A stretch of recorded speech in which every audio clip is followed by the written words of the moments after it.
Hi YouTube, it's Kathy, and this is my weekly entertainment wrap-up for December 1st through 7th. This week I read 2 books, I watched 3 shows, and I listened to 1 book.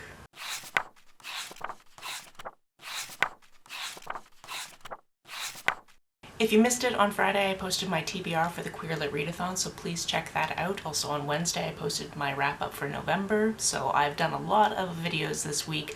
Only one of them was pre-filmed. Because as you should probably know if you've watched my last few videos, I'm currently in Japan, and let me tell you about the time travel shenanigans that we're dealing with.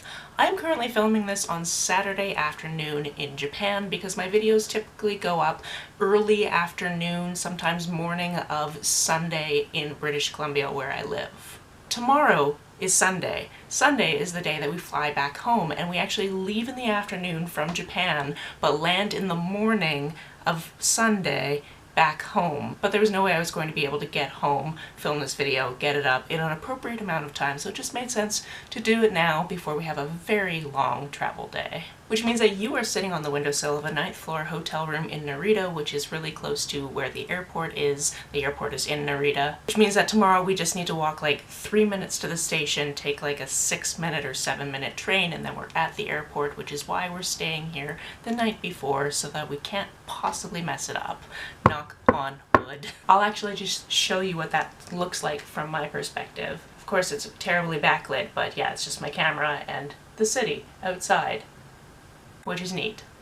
And that's my view. In any case, time travel shenanigans aside, let's talk about the books I read, the first one being All the Right Notes. This one is a fun book because it kind of goes back and forth between when this character was in a high school and when this character is a professional adult working in New York. From a young age, he's always been good at music, particularly at writing and composing and playing the piano. So much so that when he was in high school, he actually acted as his dad's pianist for his band class, basically, because his dad was the music teacher at his high school. Around the end of middle school, they actually lost his mother to a tragic accident, so he has some grief over that, obviously. And when he tried to share a song that he wrote with his fellow classmates, it didn't exactly go very well, so performing is not really something that he's really into in this kind of sphere. And it wasn't band class, excuse me, it was actually the chorus class. This one popular guy joins the chorus class that he's the pianist in, and he has a crush on him, and there's a friendship that blooms from there. In the present timeline, when he's living and working in New York and doing different piano gigs to get by, we find out that that friend is actually a very famous actor now, and he doesn't really talk about his past with this friend because we know that something bad happened when they were in college, but we don't know what it is. This is a very big case of will they or won't they and what happened, and you really want to know what happened because there was this really big connection, but at the same time you have no idea if these characters are ever going to get together and if the other character is actually interested whatsoever. It also should be noted that both of these characters are of Asian descent, so our main character Guido, I believe his parents are from the Philippines, and then one of the parents of the love interest is from Japan, which I only mostly bring up because there was a point where he brought over a bottle of sake that his parents had actually picked up the last time they were in Kyoto, and I had just been in Kyoto like the day before I read that, so I just laughed because I didn't even pick this up because I thought there would be a Japan connection, and yet it was there. This was sweet and lovely, but also full of heartbreak and really big emotions, and I'm glad I finally picked it up. My next book is an arc that I got a very long time ago and kind of put on the back burner, and that's Darling Rose Gold. When I initially picked this up, I knew it had something to do with a true crime case that I knew nothing about, and then just incidentally I kind of forgot about it, and then I learned about the actual true crime case, and I was kind of hesitant to pick up something based around that idea just because, like, the person who did that, she's out of prison now. She's living her best life. She's got like a reality TV show. She does a lot of shenanigans, and people are just like excited for her to be living her life, even though, you know, she's the reason her mother no longer exists, so, you know, not a fan. So this one kind of took an idea from that, but it's not the same story. It just takes the idea of this girl who grew up being really, really sick and her mother taking care of her, but her mother was actually the reason that she was sick. And in this version of the story, her mother actually goes to prison for 5 years for what she did to the daughter. This one has dual perspectives between Rose Gold, the daughter, and Patty, the mother. mother, and we're seeing what happened just after the conviction up to present day, and then present day is when Patty has just gotten out of prison and she's actually staying with Rose Gold. This one is kind of devious because you're getting two unreliable narrators, two people who are prone to lying, and you're trying to figure out exactly what's going on and who was right, and knowing that is probably somewhere in the middle of the gray matter of it all. Overall, I still don't really know how I feel about people writing books based on other events by completely changing them, because okay, I get it, but you could have also just like changed a lot more of the details that you got from the original case. Because if I picked this up and it was completely unrecognizable that that was the exact thing, I might have felt less weird about this book. But again, I don't really know what to say about this. This was written in such a way where I was just like, okay, which one of these ladies is going to come out on top? Because you know both of them are scheming against each other, and you just don't know exactly how that scheming is going to go, which is what keeps you reading it. As for what I watched this week, we watched the last 3 episodes of the 4th season of The Umbrella Academy, which is the last 3 episodes of The Umbrella Academy, because it is done, it is over, there's no way you can really come back from how it ended. And we didn't actually know it was completely ended when we watched it until we watched that ending and we're like, oh, I guess it's done forever now. Okay, fair.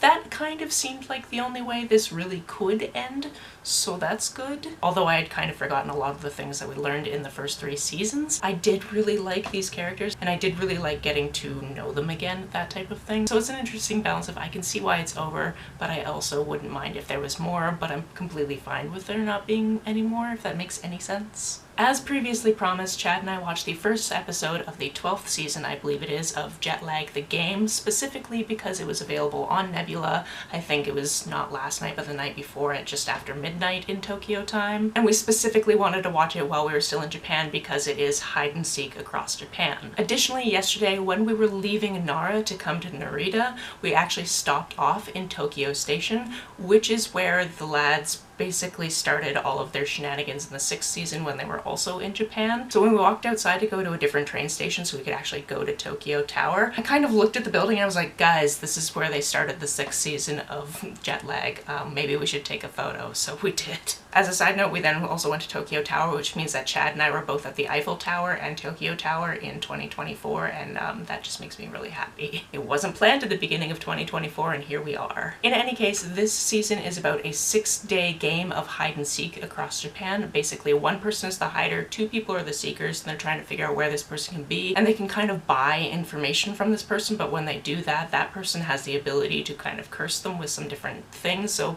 it's a really complex system, but they've kind of changed the rules for this season, which I thought was a really good idea. It kind of just simplified things a little bit, and it was just a delightful time. The show is really well put together, it's edited beautifully, and I'm really excited to see how the rest of the series goes. The other show Chad and I watched was a couple of episodes of a show called Tokyo Swindlers, which is a local show on Netflix, so I have no idea if we're going to be able to finish it while we're back in Canada, but we'll find out when we get there. This is about this group of people who basically do land swindlings. So they'll set it up looking like they have the ability and the rights to sell a piece of property in Tokyo, and that sale will go through, and then after a little while the person who bought it will realize that they didn't actually buy that land from the person that it actually belongs to, and therefore they've just taken the money for it. It's kind of an interesting premise. It's kind of interesting to see this whole heist element to it, but the main guy in this team is just really ruthless and kind of scary, to be honest. And he's really wanting to raise the stakes on what they're doing, and I'm just like, I don't know how to feel about this. So like I said, we might continue this one, but it might just not be available when we get home, and I'm okay with either option, honestly. As for the book I listened to this week, that was Newcomer. This is the second book in the Detective Kaga series. I read the first one last week, and this one is told in another interesting way because we have Detective Kaga going to these different locations around Tokyo in this very specific neighborhood,